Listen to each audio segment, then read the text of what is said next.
Our verse today is Acts chapter 11, verse 23.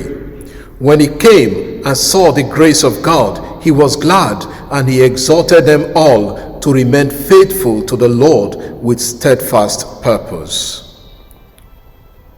Many believers scattered to different places after the martyrdom of Stephen. If you read Acts chapter 8, verse 1 and chapter 11, verse 19.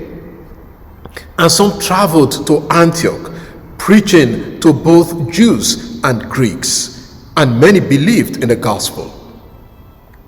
This news reached the church in Jerusalem. Then they sent Barnabas to Antioch. Our verse describes the reaction of Barnabas when he got to Antioch. When he came, that is Barnabas, he saw the grace of God among the believers. Idon, which means seeing, perceiving, or recognizing, also implies discernment and not just physical sight. Therefore, we could say he perceived the grace of God, which is not a visible thing. We can only feel the effects of the grace of God at work in people. Grace, charis in Greek, also means favor, kindness, generosity, or divine blessing, something unmerited. That means God has given his grace to the Gentiles, just as he had given to the Jews. Barnabas was glad when he saw the grace of God working among them. He rejoiced. He did not criticize or control or compare them with others. That can be a weakness sometimes, criticizing or comparing a group with others, or where we are coming from, or what we have known or used to. Barnabas was glad to see their faith and rejoiced with them. Then he exhorted them to remain faithful to the Lord with steadfast purpose. What does this mean?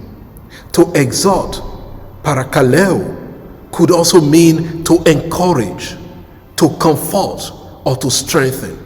In this context, Barnabas encouraged them to persevere in the faith with purpose, determination, and firm intention. The Greek says, te proteses tes kardias, with purpose or resolution of heart. The heart was the center or seat of thought, will, desire, and commitment. Barnabas was asking them not for mere emotional enthusiasm, but for settled commitment, to persist faithfully and remain faithful to the Lord. The same words could be addressed to us today. First, when we see others thriving in their faith or in any aspect of life, we should rejoice and be glad for the work of God in their lives. Jealousy can set in sometimes. We must remember that the grace of God works in us differently, and that each of us has different gifts from the Lord. Secondly, we can encourage those who are making an effort rather than criticize or discourage them. A word can destroy or build. Let us be positive with people.